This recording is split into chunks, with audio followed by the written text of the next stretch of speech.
Okay, no turning back now. The Mac Pro is Apple's flagship computer, and while its price-to-performance ratio compared to other desktop workstations has been criticized, fairly, I might add, mostly due to the fact that it's choosing the exact opposite part selection that most people would choose, the 2020 Mac Pro remains undeniably the most powerful Mac ever made, and the most powerful Mac you've ever been able to buy. But a lot of what you pay for is this. Sorry, I'm not Austin Evans. The case and the motherboard. Now look, I love PCs, but sorry, nobody has ever come even close to how premium this thing feels. But that's not to say that it's not without its flaws. So today, we're DIY modding some hackarounds to fix my biggest annoyances with this $6,000 computer. This video is sponsored by Bitdefender Total Security 2020. Check it out with my link below and get a 4-month free trial when you sign up, or stay tuned until later in the video to learn more.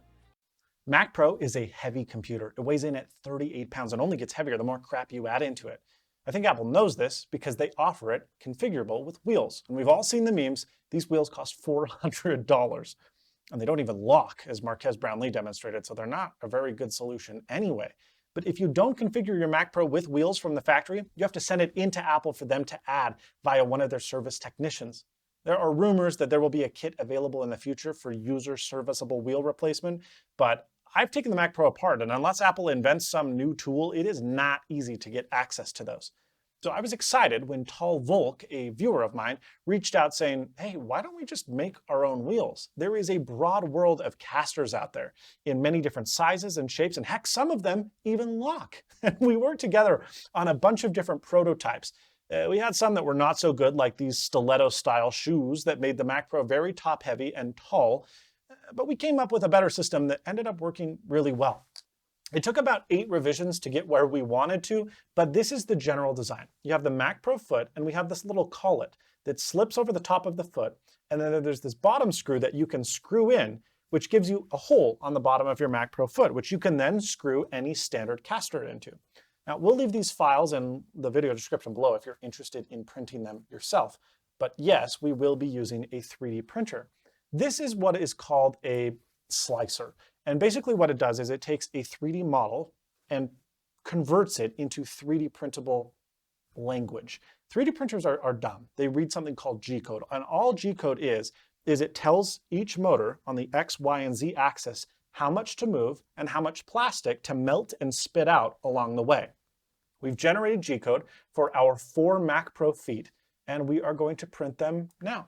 The filament I've selected to use is this. It's carbon fiber fill filament, and it has really high print temperatures. It's pretty expensive stuff at about $50 per kilogram. These wheels will be a fraction of that. But one of the reasons I decided to use it over something else is A, it's gonna look nice. It will look kind of carbon fibery and black, which I think will complement the Mac Pro. And if rumors are to be believed, it is very, very strong. So we'll take our SD card filled with our G-code, we'll insert it, we press print, and that's it. We'll come back in roughly 24 hours. Okay, so it took 26 hours and 59 minutes, but I think that it was well worth the effort because if we look at these parts, I think they look fantastic, and they are going to be incredibly strong. In prior prototypes, the areas where we had issues were up here at the top. When you'd apply lateral force, it would cause the parts to stress fracture. And so we added about, I don't know, 1/2 inch to 3/4 inch of additional thickness, and these parts are strong. I mean, I'm not even gonna be able to get them to flex at all. And we have the bottom screws from an existing print already. Those have been finalized for a while. And when we put the parts in place, you can see that, okay, so it doesn't look quite as good as Apple's wheels. Not even close, really, but it doesn't look bad. And I think our parts are just as strong. You can use whatever caster type you want, including ones that lock. Oh, and it doesn't cost $400. So all in all, I consider this a success. My single biggest annoyance with the $6,000 Mac Pro, the base 256 gig SSD. It's just offensively small. And every time I say this, people say, oh, well, that's fine because pros edit over the network and other things. And to them I say, hello, ding dong. We edit over the network with Margaret, our 336 terabyte server. It's fantastic, but you still need to store your operating system and your pro apps, which are very big, and various cloud services like Dropbox, Google Drive. 256 gigs is just not enough. Luckily, you can add PCIe storage, which is what I've done. I'm running a 2 terabyte Samsung NVMe drive. But let's say that's a little out of your price range, or you want to add additional storage at lower cost than NVMe. Apple provides that option. You can use SATA drives inside of your computer because there are 2 SATA ports available. You can use a standard SATA SSD, which is still very respectable in speed and price is quite low nowadays, or you could use spinning rust if you wanted something like this, a massive 14 terabytes of storage. The problem is that the only way to get this, at least according to Apple, is to buy the $400 Pegasus J2i, which is quite literally a cheap hard drive that really is too loud to use practically, and it's only 8 terabytes, a bent piece of metal, a proprietary power cable, and then a couple SATA cables, which you could get for $1 each on Amazon. 400 bucks for that. No, thank you. Apparently, I don't appear to be the only one offended by this price because look at these. There are 3D printable models that allow you to insert drive cages into Mac Pro. These were found on Thingiverse and they are super awesome. This one is a SATA SSD version. You just take your SSDs, you slip them straight in, and they remain pressure fit and they don't come out at all. Pretty handy. If you're more old school and you want to use spinning rust, which is what we'll be doing, you can take your hard drive, insert it to about there, and then you screw in your connectors. This is a perfect free alternative to the Pegasus J2i. That's not technically free. This was about $3 in plastic, and you do need a 3D printer. You could buy 2 of them for the price of the Pegasus J2i, or you could send this to a local maker and have it made for about $50, $60 and shipped to your home. That's the easy part, the cage. But there's still a problem. We have this proprietary power cable. How are we going to get around that? Well, it's easier than you might think. Easy because one of these. This is a SATA power cable. It's in the name. There's no data carried here, and so making SATA power cables is really easy. Every SATA power cable has 5 connectors, and as I demonstrate with this PC, they carry 3.3 volts, and then there's a ground, and then there's a 5-volt line, and then a ground, and then a 12-volt line. Now, different devices use different voltages. LED lights, for example, typically use 12 volts. Hard drives typically use 5 volts.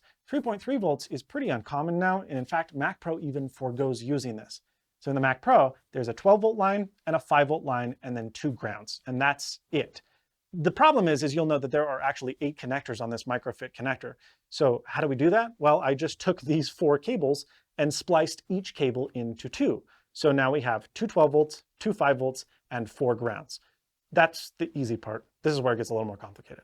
Okay, so this is the part that's probably the trickiest of the whole process, not because it's that complicated, but just because it is a little bit finicky.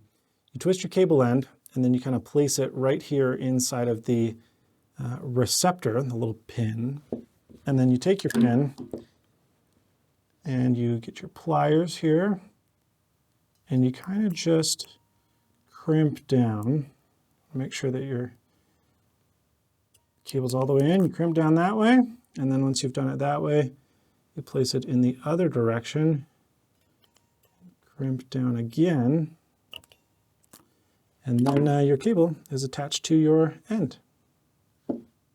Okay, so now is the easy part. It's time to just put the connectors inside the little receptor. The pinout is as follows: ground or blank. Apple leaves them blank, so I'm going to do the same. But ground / blank, 12 volt, ground, 5 volt, ground.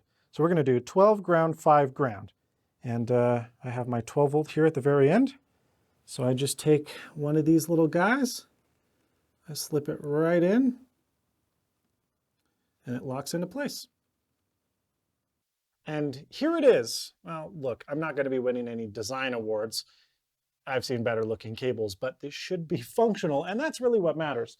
So let's take our drive cage along with our 14 terabyte hard drive. We will plug in the SATA power lead that we soldered, and then we'll plug in a standard off-the-shelf, nothing special SATA data cable that we got, I don't know, with some PC motherboard. And then we will take the drive cage, we will kind of ease it in.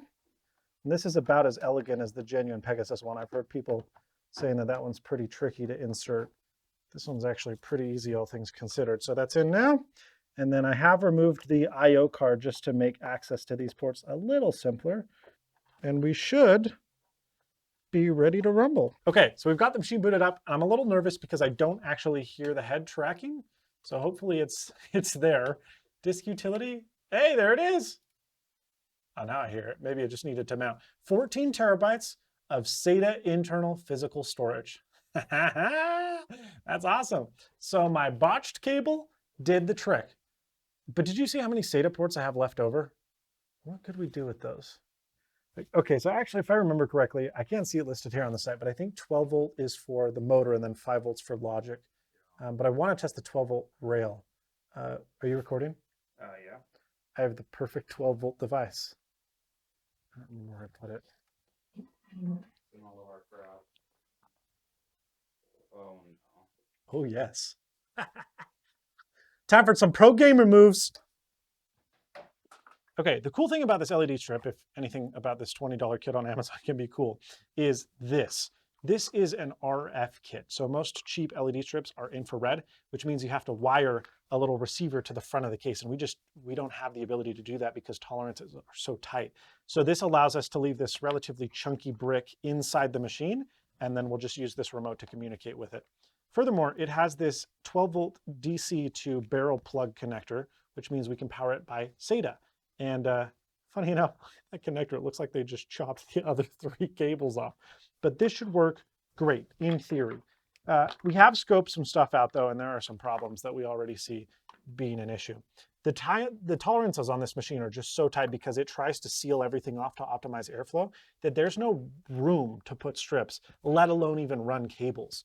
And so we've kind of scoped it out, and I think the only 2 places we can feasibly put strips are right here. But that's not very attractive because you have lights kind of spilling over. You can see the LEDs from the front of the case. And then on this side, we have problems because this is, well, it's in the middle of the computer rather than being on the side. And if we put it over here, then it's just shining directly into this black plastic, and we have it really bright over here and then dark because this side is still being illuminated by this strip. Basically what I'm saying is this system seems a little not very good. I think the best system is going to be to do rear illumination right here. So we'll put the strip right here. We do have to be careful because it is really close to the fans, but that will kind of brightly illuminate this side, and then it should fade over the fans and through these little slots and give it kind of a nice right to left glow. I'm skeptical, but let's try it. All right, moral of the story, don't buy cheap magnetic LED strips on Amazon because they suck. So I've had to gaff tape everything down instead, which is not ideal. It's kind of going to be a temporary thing. I just want to see if it looks any good. So let's spin the lid on. We will plug the power cable in. We will press the power button, and beware every time you plug the Mac Pro power cable, and it takes a good 5 seconds to start up, and it is very scary. I think I break it every time. There we go. Do we have light? Ha ha ha, we do. Nice. Okay, so we've got green. Ooh, look at those fins spin up. Fans. Blue, pink, teal, yellow, red, white. That looks okay. Look, as a proof of concept, we've proven, yes, you can put RGB LEDs in the Mac Pro. I'm not super happy with this implementation. I mean, you guys can see from the B-roll, it looks pretty good, but it could be better. If you're interested in seeing an RGB LED follow-up for Mac Pro, give this video a like, and I will put that in the hopper. What with coronavirus and everything, it's kind of hard to get your hands on stuff. Mac Pro's entire design ethos seems focused around serviceability. I mean, look at the inside. It's filled with thumb screws, that PCIe master lock switch, and this really cool handle that allows you to pull off the lid nice. Wait, what? Ah, come on! Apple has tripped at the finish line with something so stupid. You have to remove every single cable from this computer to pull the case off. That makes no sense. Now, a lot of people say, oh, Quinn, that's not a big deal. You're being dramatic. How often do you really open that? Well, I do a lot, but so do a lot of other people, including musicians. Musicians, famously, have to add and remove cards all the time, and there are a bunch of cables that are specific to special ports. Asking them to remove that every time is dumb.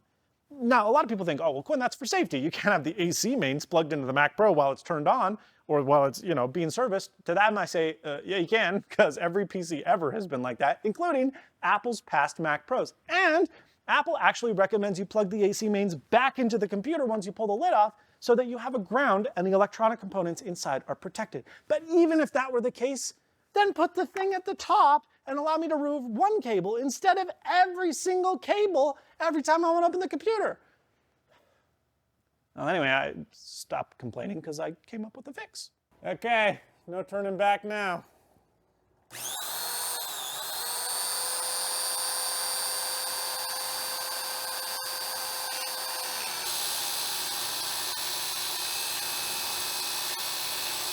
But Quinn, you're thinking, explain what you're doing. Well, sorry I didn't. I was worried about ruining my $6,000 computer, and then I also wasn't really sure my method was even going to work. I've done the first cut, and it worked amazingly well. So I will explain to you what I'm doing before the second cut. We have right here Apple's kind of aluminum. There are a couple problems when you're cutting aluminum. One is that it gets hot when you're cutting aggressively, and it starts to kind of melt and deform. The other problem is that with Apple's finish on this aluminum, you can't really post-process. You can't sand anything down, you can't file anything. As soon as you begin to, it looks worse than when you just had a clean cut. So my goal was to get as perfectly clean a cut as possible, and I have achieved that. I think this main inside cut looks amazingly good. I'm not gonna have to sand anything at all, and I achieved that using this tool. This is just a circular saw. I got it on Amazon. It's some off-brand. It was $50, $60. I do have to say the quality is pretty nice. It's cast aluminum and everything, but it's not particularly a nice tool. And you know, it's just standard circular saw.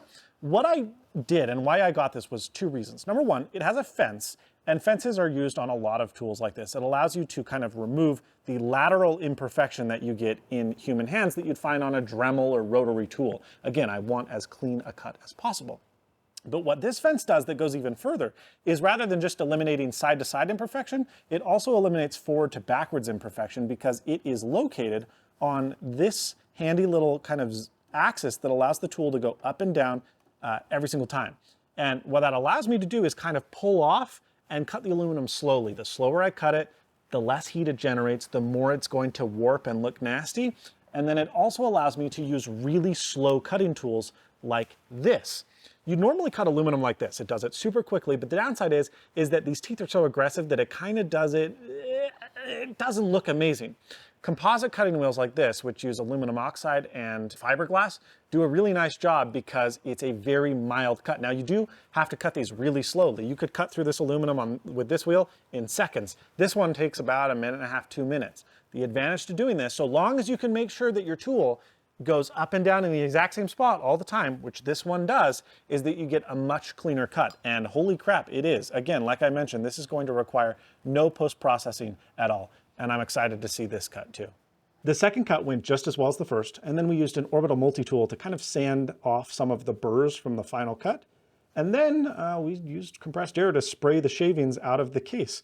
Other than that, that's basically it. You can see it's really smooth. I can run my finger over it. It does aesthetically look a little rough. This gasket's in the way, so I'll peel that back. And then I'll probably cover it in vinyl to give it kind of a nice black end cap.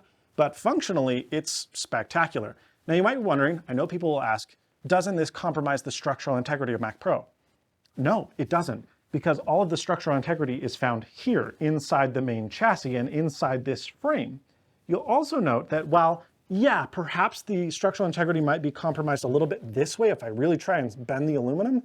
Who's doing that? And then if I bump the side of the computer, it's not a problem because these little gaskets right here have the legs slip up right inside. So as long as the case is on the Mac Pro, there's not gonna be any problem.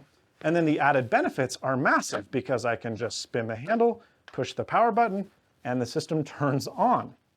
Now you might be wondering, as did I when I first got the Mac Pro, well, what happens if you try and remove the lid while the Mac Pro is powered on? I already kind of demoed this because there was a lot of misreporting from a lot of big tech websites that says, oh, well, once you spin the handle, it cuts power to Mac Pro. That's not true. Come over here and I'll demo something. So if I spin this handle just even so slightly, you'll see that this amber light comes on and the fans will ramp to 100% fan speed. Now, if I continue to spin the handle, you'll notice that power to this LED cuts off. And that's because the contacts are no longer touching the pogo pins down below. There's no power here at all. If I hold the power shut off button, nothing happens. My Mac continues to boot. So that's not true. That's never been true. What you could do is spin the handle all the way up and then pull it up about half an inch before you'd hit the power cable in the back.